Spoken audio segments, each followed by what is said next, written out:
ჭადრაკის დაფა. თათია პაჭკორიასთან ერთად.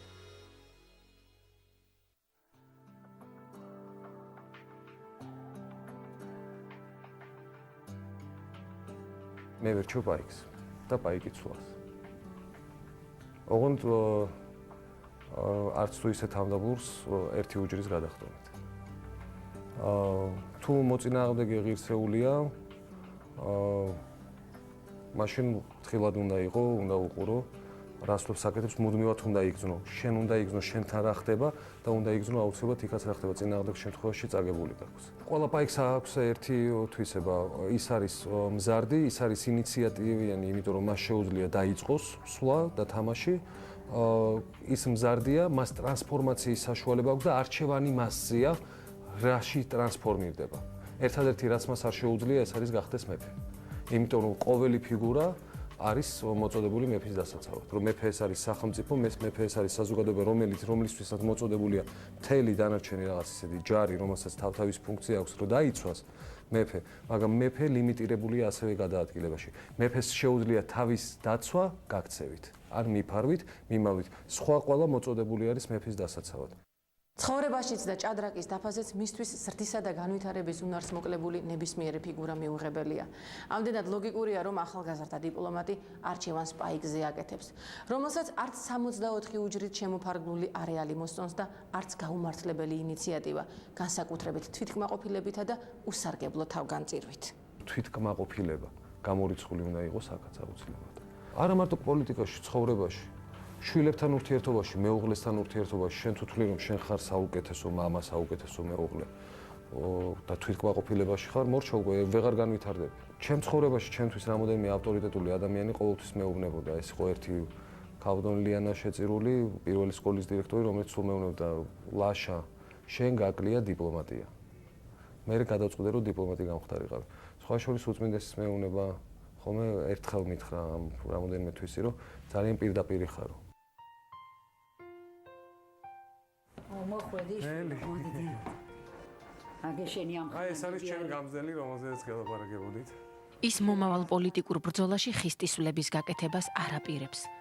აპოლიტიკურ წარსულს კი ყველაზე კარგად ეს ფოტოსურათები, წერილები და გამზრდელი ქალბატონის, ნელი თიბიაშვილის მოგონებები ინახავს. ლაშა ჟვანიას მომავალი კი შეიძლება ითქვას საკუთარმა დედამ, მისი დაბადებისთანავე იწინასწარმეტყველა. უფრო სწორედ ეს მხოლოდ სურვილი იყო. ესე იგი, დედაჩემი წერს მამაჩემს სამშობიაროდან. არა, უფრო სწორად დედამთილს. ესე იგი, დედა მალხაზმა თავს მოუაროს. მე კარგად ვარ, ცოტაც მალე და გამოვალ. ისეთი კარგი ბიჭია, რომ მრავალწერტილი. მალხაზის შვილიკო, ხომ იცი, ცუდი არ უნდა იყოს.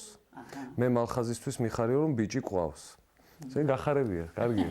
როცა მარტო ვრჩები ხოლმე, ძალიან მიყვარს ძველი სურათების თვალიერება და ასევე ძველი წერილების, რომელიც უამრავია სახლში შემონახული. წერილებს საერთოდ როგორც წესი არ ვწერ ხოლმე, მაგრამ იყო ისეთი გამონაკლისები, როცა მიწერია წერილი და 196 წელს ეხლახან აღმოვაჩინე რაღაც ძველი წერილი. წერდა ჩემს ბრიტანეთიდან, ინგლისში ვიყავი სასწავლებლად და წერო მიცი რა დედა ვნანობ ძალიან ბევრ რამეს რომ არ დაგიჯერე და მრავალ წერტილი და მე გადავედი რაღაც ყოფი ცხოვრებაზე იქ როგორ ცხოვრობ რაღაცა და ბოლოს უწერო ეს ყველაფერი მრავალ წერტილის მერე იმიტომ დაგიწერე რომ ცოტა დრო მომეცა შენთვის რომ გელანძღე მეთქი და გეთქვა რომ შეხედეთ ხალხნოს ხვებისთვის წაგიკითხებინა დაუშვათ მამი და ჩემისთვის და გეთქვა რომ ხედავ ლიანა ეხლა მეუნება რომ ლანობს ამას ყველაფერს და ბოლოს ვწერო რომ იცოდე ისე რეალურად ხო არც არაფერს არ უნანობ მეთქი ძალიან ბედნიერი ვარ როგორც გავაგზავნე ცხოვრება და განსაკუთრებით იმას არ უნანობ რომ შენი მოთხოვნით კატეგორიული მოთხოვნით გპ-ში არ ჩავაბარე და მე თვითონ ავირჩიე ჩემი მომავალი პროფესია თქო მტკიცე ხასიათი მშობლებისგან გამოყვა. თავის დროზე დედაც ნათესავების წინააღმდეგ წასულა და საკუთარ არჩევანს და სიყვარულს თავადვე გაფრთხილებია. თუმცა ცხოვრების არაერთი გამოცდის მიუხედავად ამ ნაბიჯის გამო არასდროს უნანია. დედა ჩემი ებრაელი ქალი გახლავთ და ის სიყვარულით გაყვა მამაჩემს. რა თქმა უნდა ორივე მოჯახისნების საწინააღმდეგოდ მიიღო ეს გადაწყვეტილება. ამის გამო დედაჩემის ოჯახი მიატოვა საკუთარ მოოჯახმა, მერე 73 წელს უკვე დაიწყო დიდი იმიგრაცია ისრაელში და თითქმის მთელი ოჯახი წავიდა მისი, მამა, მისი დები, ძმა და 17 წლის განმავლობაში ისინი არ ელაპარაკებოდნენ მას. ამიტომ მისთვის ოჯახი იყო, მამაჩემის ოჯახი, რომელმაც მიიღო. დედაჩემი ძალიან თბილად, ძალიან კარგად. მაგრამ ეს ახალგაზრდა ოჯახი აღმოჩნდა რაღაც გარკვეული სიძნელეების წინაშე, ოჯახის დამოუკიდებლად შენახვის წინაშე. მას შემდეგ ჟვანიების ოჯახში შუქი აღარ ჩამქრალა და ლაშას ბავშვური სიზმრებიც ელექტროსაკერავი მანქანების გარეთმულ ხმაურს გაჰყვა. უფროსმა მეგობარმა ქალბატონებმა ურჩიეს, რომ მას რაღაც კერვა დაეწყო და დამატებით ამით ერჩინა თავი. დაიწყო კერვა და ჩემს სახლში მე მახსოვს, რომ შუქი იშვიათად ქრებოდა. ღამის განმავლობაში და ძირითადად შუქის ქვეშ მეძინა ხოლმე მე თავად, იმიტომ რომ იქ იყო მუდმივი ფუსფუსი, მუდმივი შრომა. ჩვენი სახლის პირდაპირ ნინო ჩხეიძის ქუჩაზე 8 სართულიანი დიდი სახლი არის და მუდმივად მეზობლები ხედავდნენ ხოლმე, რომ ჩვენ სახლში შუქი არ ქრებოდა ღამე. და ყოველთვის ეკითხებოდნენ დედაჩემს, როდის გძინავს საერთოდ რა, იმიტომ რომ ღამე შეეძინა რამოდენიმე საათი. ეს ყველაფერი იმიტომ ხდებოდა, რომ ერთადერთი შვილისათვის საუკეთესო განათლება და განვითარების ყველანაირი პირობა მიეცა, რაშიც usazღრო მზრუნველობასთან ერთად გარკვეულ როლს როზგიც ასრულებდა. მაშინ მეგონა, რომ ოჯახი იყო ჩემი მტერი. და რაღაც ხანდახან ესეთი ილუზია მქონდა, რომ ვერ მიტანენ, არ უყვარვარ, განსაკუთრებით დედაჩემს, რომელიც მართლა თუ 4-იანს მივიღებდი, დაუშვათ ბიოლოგია ქონდა ამოჩემული, რადგანაც მაინც იქ როზგი აუცილებლად ხდებოდა ფიზიკურად, პირდაპირ გაგებით როზგი. ეხლა ამას არ ვნანობ. მიუხედავად იმისა, რომ საკუთარ შვილებზე ნამდვილად არ მიწევს როზგი, ძალის გამოყენება, დაკვირებაც კი. ვცდილობ, რომ ეს ყველაფერი დაკვირების გარეშე და გაბრაზების გარეშე გადავწყვიტო ოჯახში, სწავლის პრობლემები, შვილების. მაგრამ არც ერთ წუთს არ ვნანობ და არც ერთ როზგს, მათ შორის ფიზიკურად მოხვედრილს. მიუხედავად ამისა, მას მორჩილი ბუნების ნაცვლად საკმაოდ რთული და წინააღმდეგობრივი ხასიათი ჩამოუყალიბდა. როგორც ჩანს, დედას კომპეტენციათა გამიჯვნა არ შეშლია, რის გამოც ლაშა ჟვანია ოჯახის უსაზღვრო პატივისცემის მიუხედავად საკუთარ თავს ანგარიშვალდებულად, მხოლოდ თავისი დამოუკიდებელი ცნობიერების წინაშე თვლიდა, იქნებოდა ეს პროფესიული არჩევანი თუ პირადი ბედნიერება. იქ იყო ზუსტი გამიჯვნა, რატომ მხვდებოდა. და ეს იყო რაღაც კონკრეტულ საკითხთან დაკავშირებით, ეს იყო სწავლასთან დაკავშირებით, ქუჩა მე არასოდეს არ დამკლებია. სხვათა შორის გარემო, მეგობრული გარემო, სწორად ოჯახში იქმნებოდა, მის მიერ იქმნებოდა. მან იცოდა, რომ მეგობრები ჩემთვის იყო ყველაზე მთავარი და ამიტომ მეგობრულ გარემო ის რომ ქუჩაში გავსულიყავი, ის რომ ქუჩაში მდგარიყავი, მეგობრებთან ავსულიყავი, რაღაც ალექსანდროვის ბაღში გვებირჟავა ხო, ეს ჩვენთვის იყო აბსოლუტურად ბუნებრივი რაღაც, მისთვის მისაღები იყო და ამაზე ის არასოდეს არ დარდობდა. თუმცა ძალიან ბევრ ამაში თუ დავუკვირდები, მართალი რო გითხრათ არ მიფიქრია, მაგრამ შემიძლია ახლავე გითხრათ, რომ ალბათ ბევრ რაღაცას გაურბოდი ხოლმე, რაღაც ბევრ წრეს, აი იგივე მისი გადაწყვეტილება, ან ოჯახის გადაწყვეტილება, მე აუცილებლად ექიმი უნდა გამოსულიყავი, ხო, ნუ არა. მერე იყო ჩემ ცხოვრებაში ეკლესია. მე ვიყავი სხვათა შორის წმინდა მიწაზე ჩასვლამ საკმაოდ იმოქმედა, თუმცა ბებიაჩემი იყო საკმაოდ ღრმად რელიგიური ადამიანი და ეს 70-იან წლებზე გეუბნებით, ჩვენს პირდაპირ იყო ეკლესია, წმინდა ნინოს ეკლესია, რომელიც საცხოვრებელი სახლი იყო. და მახსოვს ბებიაჩემი, რომელიც ფანჯარასთან დადგებოდა ხოლმე, პირჯვარს იწერდა, ლოცულობდა და ამბობდა ყოველთვის ბოლოს სიტყვის ღმერთო აპატიე. ვის აპატიე ბებია ერთხელ გითხრა და ამათ შვილო, იმიტომ რომ ეკლესიაში ცხოვრობენო და არაფრით არ შეიძლება. ეკლესია მის ცნობიერებაში უწმინდესთან, ილია მეორესთან ერთად გაჩნდა. მაშინ პიონერთა სასახლის კინომოყვარულთა სტუდიის პიონერ ფილმის ბავშვები გრიშა ჩიგოგიძესთან ერთად სიონის ეზოს თურმე ხშირად სტუმრობდნენ. უწმინდეს იმ პერიოდში სიონის ეზოში ცხოვრობდა, სიონის 4 ნომერში და იცით, უკვე ეკლესიაში დავდიოდი, უწმინდესგან ლოცვა კურთხევა ავიღე, ყველა გამოვიდა და ბოლოს გამოვედი მე და კარებთან რომ ვიყავი, შემოვტრიალდი, ზურგით ვიყავი, შემოვტრიალდი და დავინახე უწმინდესი ჯვარს როგორ მსახავდა. ეს კადრი მის მეხსიერებას სამუდამოდ შემურჩა. იმ ჯვრის ზალასა და მფარველობას კი ყოველდღიურად გრძნობს. 13 წლის ასაკში მამის გარდაცვალების შემდეგ ეკლესია მის ადამიანებთან ურთიერთობაშიც შეცვალა და პრაგმატულ ხედვაშიც, რასაც საბოლოო ჯამში დედის შეძენილი არაერთი ძვირფასი ნივთი შეეწირა. ყოველთვის ვეუბნები, რაში გჭირდება რა? აი რაში ოხრად დაგრჩება. ვეუბნებოდი, რაღაც ისეთ პრეტენზიებს ვაცხადებდი, იმიტომ რომ უნდა გაიტანო და დაურიგო გაჭირვებებს. მაშინ, როდესაც აი დღე და ღამის განმავლობაში ჩემ ოჯახში სულ ცოტა 5, 6, 7 გაჭირვებული ოჯახი ჭამდა. ნუ რამოდენიმე ოჯახი საერთოდ სახლში დიდი სახლი ქონდა, კერძო სახლი, ბაბუა ჩემის აშენებული და ეხლაც გვაქვს ის სახლი და იქ პირველ სართულზე საერთოდ ხალხსა ცხოვრობდა ისე აბსოლუტურად, იმიტომ რომ მათ სახლი არ ქონდა.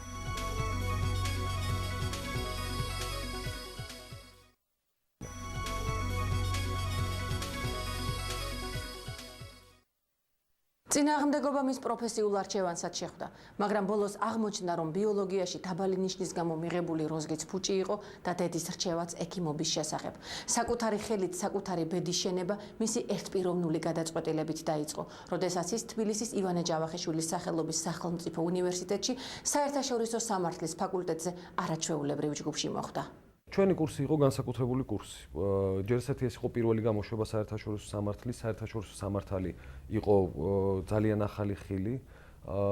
რამოდენიმე სპეციალისტი იყო საერთაშორისო სამართლის იმ პერიოდში საქართველოში და ჩვენ რაღაც გვქონდა ისეთი გარკვეული ამბიცია, რომ ჩვენ უნდა ჩამოყალიბებულიყავით პროფესიონალებად, იმიტომ რომ ჩვენი პროფესიონალიზმი ჭირდებოდა ქვეყანას. მეცადინეობდით ერთად რაღაც გარკვეული ჯგუფი ჩვენი კურსიდან და ერთმანეთს ვწდიდით და მე შემიძლია გვარების სახელები დაგისახელოთ.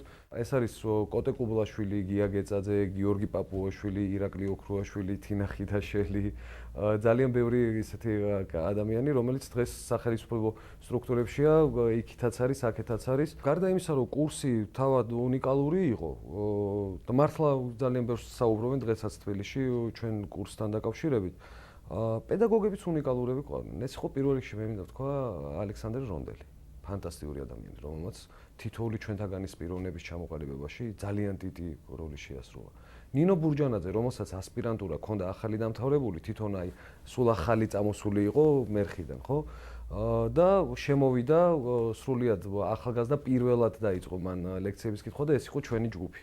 იყვნენ ადამიანები, რომლებიც მართლა დიდი ზეგავლენა მოახდინა ჩვენზე, თედო ჯაფარიძე, ლადო ჭანდურია. იცი, თავად ახალგაზრდები იყვნენ, მოტივირებულებიც იყვნენ იმისათვის, რომ ეს ცოდნა გადმოეცათ ყველაფერი. და ჩვენც მონდომებულები ვიყავით, რომ ეს ყველაფერი მიგვეღო. სახელმწიფოებრივი აზროვნება და დამოუკიდებელი ქვეყნის მართვაში მონაწილეობის სურვილი უნივერსიტეტშივე გაუჩნდა. ეს სურვილი კი რეალობად საგარეო საქმეთა მინისტრის მაშინდელმა მოადგილემ გიგა ბურდულმა აქცია. ერთ მშვენიერ დღეს დიპლომატიის ისტორიის პედაგოგის ინიციატივით საერთაშორისო სამართლის ფაკულტეტის მესამე კურსის გამორჩეული სტუდენტები საგარეო საქმეთა სამინისტროში მოვლენათა ეპიცენტრში აღმოჩნდნენ. მაშინ შეგვარჩია რამოდენიმე სტუდენტი, წაგვიყვანა საგარეო საქმეთა სამინისტროში და ნუ გია გეწადეს და კოტე კუბლაშვილს ჩააბარეს მაგალითად სტაჟიორებად მიიღეს საერთაშორისო სამართლებრივ დეპარტამენტში, სადაც მთელი რიგი ხელშეკრულებების სისტემატიზაცია უნდა განეხორციელებინა და მათ გააკეთეს ეს გაცილებით უკეთესად, ვიდრე საგარეო საქმეთა სამინისტროს თანამშრომლება. მე ვიყავი სხვა დეპარტამენტში, მე ვიყავი პოლიტიკურ დეპარტამენტში და უფრო პოლიტიკური ურთიერთობებზე მუშაობდი. დიახ, ხდება ხოლმე, როდესაც ანგარიშგასაწევი ძლიერი ფიგურა მისი უმცროსი კოლეგის პოტენციალს სწორ მიმართულებას აძლევს. მაგრამ მომხდარა პირიქითაც, როდესაც კონკურენციის შიშით გზააბნეულ პატარა ადამიანს არაერთი ბრწყინვალე იდეა და კადრი დაუსამარებია. მას გაუმართლა, რადგან განგებამ ისეთი ადამიანების გვერდით ყოფნა არ გუნა, რომლებმაც მის ცხოვრებას სულ სხვა ხიბლი და ფერი შესძინეს. ეს არის ორი პიროვნება, კახაჩიტაია და მერაბანთაძე, რომელიც ახლა ელჩი არის მერაბი უკრაინაში. ეს არის ორი ადამიანი, რომელმაც მე ხელი მომკიდა და აი მატარებდნენ თავისთან ერთად. უნდათ რომ განვითარებულიყო, უნდათ რომ ყველაფერი გადმოეცათ, უნდათ რომ ყველაფერი მესწავლა. მას შემდეგ ლაშა ჟვანიამ კარგად იცის ადამიანური სიკეთის ფასი და წლების მანძილზე დაგროვილ დადებით ენერგიას ახლა ისრაელში საქართველოს საგანგებო და სრულუფლებიანი ელჩის რანგში გასცემს. თუმცა არასდროს ავიწყდება ადამიანური ბუნების საპირისპირო მხარეც, რომლისგანაც თავის დაცვა წლების განმავლობაში სახელმწიფო სტრუქტურებში მუშაობისას არაერთხელ დასჭირდა. შენ თუ ხარ დიდი პიროვნულად და შენ შეგიძლია გასცე, მაშინ შენ გასცემ ყველაფერს და მაგიტომ ხარ დიდი.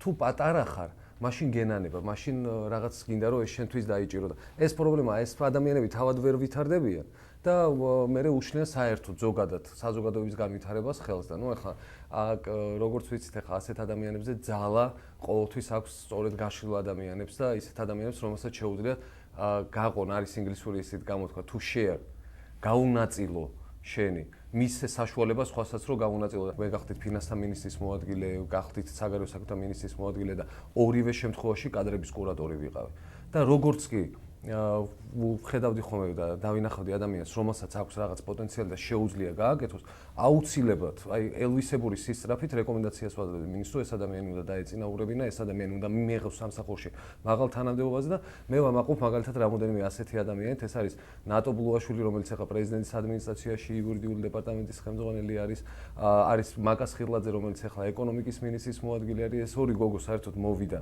ჩემთან შემოსავლების სამინისტროს დაშლის მერე და გამიცნეს აბსოლუტურად აი ყოველგვარი რაღაც ნაცნობობის გარეშე და მე მივხვდი რომ ეს არის ის ორი ადამიანი რომელიც მე ჩემ გზაზე ფინანსთა სამინისტროში აუცილებლად დამჭირდება.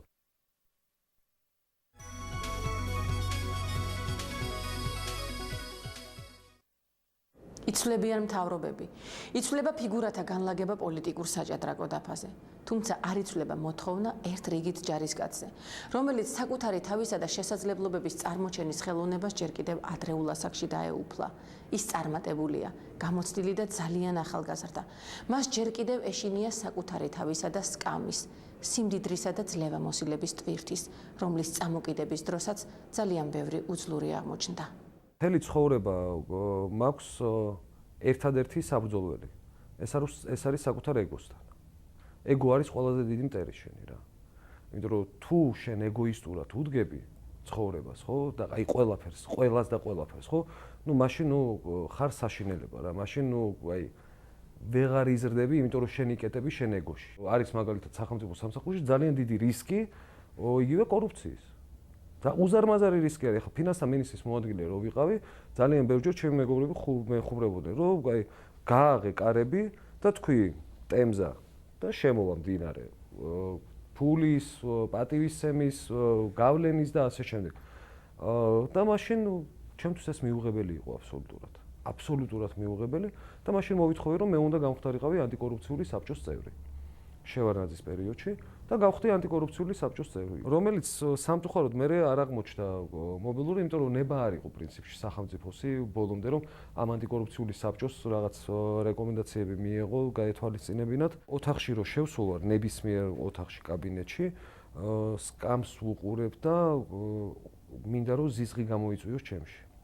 იმიტომ რომ ის არის სკამი, რომელიც უსულო საგანია და იქ რო ჯდები მერე შენზე სულიერზე ამან შეიძლება ისეთი გავლენა მოახდინოს, მით უმეტეს თუ ეს ძლიერი სკამია, რომ აბსოლუტურად დაგღუპოს. დაგღუპოს შენ და დაგღუპოს შენ გარშემო მყოფი. დაგღუპოს ის ადამიანი, ვისთვისაც მიდიხარ იქ. იმიტომ რომ შენ ხარ დაქირავებული მუშაკი. შენ გიხდის, თითოეული ჩვენთაგანი ვიხდით გადასახადებს იმისთვის, რომ ვიღაცა გვემსახუროს რა. მათ შორის როცა მე ვინიშნები, მიიხდიან ადამიანები ფულს იმისთვის სახელმწიფოში გადასახადებს, რომ მე ვემსახურო მათ. აი თუ ეს დაგავიწყდა და სკამმა შეიძლება დაგავიწყოს, შეიძლება დაგავიწყოს ავტოკალამმა, შეიძლება დაგავიწყოს მაგიდამ, შეიძლება დაგავიწყოს რაღაც კარებმა შენმა, რომელიც აი ზოგიერთ ძველ სტილის კარები გუბკებით, რაღაც ბალიშებიანი კარები, რომ ხმა არ გავიდეს, ხმა არ შემოიწყოს, ორმაგმა კარებმა, თანაშემწემ, მანქანამ, კარგმა, მომსახურებამ, გამიგეთ, რაღაც შავმა დაბურულმა ფანჯრებმა. აი ეს იმდენად მომხიბლავია, გარდა კორუფციული მომენტებისა, აი ეს ყველაფერი გარემო რაც არის, აი ეს ყველაფერი არის შენი მტერი. ეს არის შენი ეგოს მტერი. და თუ შენ ეგო მიგაჩნია შენ ძირითად მტრად, ის ყველაფერი რაც ხელშემწყობია, რაც აჭმევს და ასმევს წყალს შენს ეგოს, ის ყველაფერი შენი მტერი არის. საკუთარ ეგოსთან ბრძოლის უნარმა ის კვლავ სახელმწიფო სამსახურში დატოვა. სადაც მოვლენათა განვითარებამ ერთმშვენიერ დღეს პოლიტიკაში იდეისა და პიროვნების ერთგულებად წოდებული არჩევანის წინაშე დააყენა. არაერთი დამოუკიდებელი სუბიექტისა თუ პოლიტიკური ჯგუფის მსგავსად, რომელიც სწორედ ამ დილემამ პოლიტიკურ ორბიტაზე საკუთარი ადგილის მუდმივ მაძიებლად დატოვა. იდეა გავალოთ ხაზი, ხო? აი იდეა. არის რაღაც სწორხაზოვანი, რომელიც არ შეიძლება რომ შეიცვალოს რა, იმიტომ რომ თუ ის სწორია მართალია, არ შეიძლება ასე ზემოთქვემოთ იაროს და რაღაც გადაიხაროს ადამიანი რა. აი თუ პიროვნებები დგანან ამ იდეაზე და მოდიან შენთან ერთად, მაშინ შენ შეგიძლია ბოლომდე ერთგულება გაუწიო. მაცხოვარი ეუბნება მოციქულებს, რომ წადით და მოიმუშაკეთ ყოველნი წარმართნი და იქვე არიგებს მე რომ პავლე მოციქულის ეპისტოლეში არის რომ უბრალოდ საქმე მოციქულთა რომ შედითო წარმართების სახლებშიო და თუ ისინი მიიღებენო იქ მათთან დარჩითო თუ არ მიიღებენო გამოდითო და მტვერი სიმსახლიდან ჩამოიფერთხეთო. ამიტომ მე ადამიანთან ვარ მუდმივად ერთგული მეგობრებთან მუდმივად ერთგული ვარ თუ საქმე შეეხება და სახელმწიფო სამსახურში ბოლომდე ვიყურები ერთგულებით აბსოლუტურად. მაგრამ საკმარისია გადაცდომა დავინახო ვეუბნები ერთხელ ვეუბნები მეორედ მესამედ მაგრამ მე პირდაპირ ტექსტით ვეუბნები ვიფერთხავ მტვერს და წავალ ვიცოდე. და ძალიან ხშირ შემთხვევაში ბრუნდებიან ხოლმე უკან იცით იმ იდეისკენ და რაღაც მე ერთად მივდივართ რა. ყოფილა ასეთი შემთხვევები მეგობრებთან ურთიერთობაში იმ ადამიანებთან ვისთანაც მე მომშავია ისინი გრძნობენ ჩემთან ურთიერთობებში რამხელა ერთგულება შემიძლია მე. მაგრამ ამ ერთგულებას ყოველთვის აქვს ზღვარი და ეს ზღვარი გადის იდეისა და ადამიანის ერთგულებაზე. დიპლომატია ეს არის საკუთარი ქვეყნის მაჯისცემა პირველ რიგში, რომელიც შენ უცხო ქვეყანაში ზუსტად უნდა მიიტანო. მაგრამ ამისთვის არის უამრავი მეთოდი, უამრავი დარგი, უამრავი მიმართულება, რომელიც შენ უნდა გამოიყენო. ეს ყველა დანარჩენი შენს ხელში იარაღია, რომ გამოიყენო. აქ არ არის საუბარი მხოლოდ რაღაც გარკვეულ მოლაპარაკებაზე, აქ არის საუბარი, რომ შენ უნდა შეხვიდე საზოგადოებაში, რომ შეხვიდე საზოგადოებაში, ზუსტად შენი საზოგადოება უნდა იგრძნო. უნდა იცოდე, არ არსებობს. თუ შენ საზოგადოება ვერ იგრძენი, მაშინ შენ ხარ კედელი, აი შენს პირდაპირ არის კედელი, სრული შენ ხარ ესეთი შუშის თვალება ადამიანი, რომელსაც აქვს რაღაც გარკვეული ინსტრუქცია, იმ ინსტრუქციას წაიკითხავს, კარგ შემთხვევაში დაიმახსოვრებს და მერე ისაუბრებს. ისრაელი მულტინაციონალური ქვეყანა არის. ისრაელი არ არის მხოლოდ ისრაელი, ისრაელი არ არის მხოლოდ ებრაელობა, ისრაელი არის იერუსალიმი. იერუსალიმი არის მთელი მსოფლიო. იქ არის წარმოდგენილი ასირიელები, კოპტები, სომხები, მართლმადიდებლები, კათოლიკები და ეს ყველა დაჯგუფება არის სხვადასხვა მარონიტები, დამატებით კიდევ, მუსლიმური თემი სხვა არის. ეს არის ეროვნული და რელიგიური ნიშნით, აი დანაკუწებული და რაღაც ისეთი კალეიდოსკოპია, რომელიც ერთ მთლიანს ქმნის. მაგრამ შენ რომ აი ეს ერთი მთლიანი მიიღო, ეს არეული უნდა გადაატრიალო, მაგრამ უნდა იცოდე, სად უნდა გააჩერო. თუ არ იცი, სად უნდა გააჩერო და ისე აბზრიალე ეს ყველაფერი, დანგრეულია ყველასთან ცალ-ცალკე გექნება ურთიერთობა და ნუ ვერ გაიგებ რატო გაქვს რა. მაგრამ თუ ეს დააწყე ეს მოზაიკა, მაშინ შენ წინაშე ულამაზესი სურათი წარმოიქმნება. ეს არის რაღაც წარმოიშლება, ეს არის იერუსალიმი. ეს არის ქალაქი, სადაც ქრისტე აღსდგა, მაგრამ რომლის მაცხოვრებელმაც ქრისტე მოკლეს.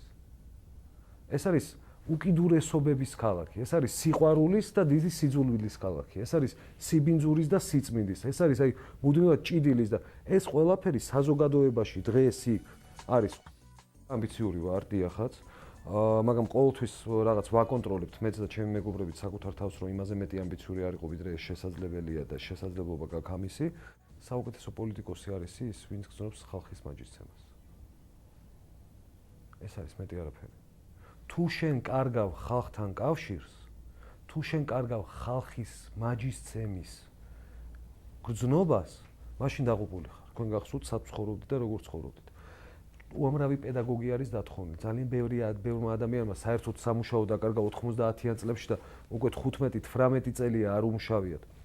ამ ადამიანების ფსიქოლოგიური სტრესიდან გამოყვანაზე სახელმწიფო უნდა იზრუნოს. შეიძლება იყოს უამრავი ფონდი, შეიძლება იყოს შეიქმნა, შეიძლება კერძო ბიზნეს მიაკითხო და თხოვო, რაღაცნაირად ვიღაც ფილანთროპი გამოჩნდეს და მაგრამ ეს პროექტი კონკრეტული დაგიფინანსოს, მაგრამ აუცილებლად შენ სახელმწიფო, მე სახელმწიფო უნდა უზრუნველყო ის, რომ აი ადამიანი, რომელსაც 10 წელი არ აქვს ნამუშევარი, ის არის უკვე ფსიქოლოგიურ სტრესში. ერთი, ის რომ ის უკვე დარწმუნებულია იმაში, რომ არავის არ ჭირდება, ამ დროს ასე არ არის.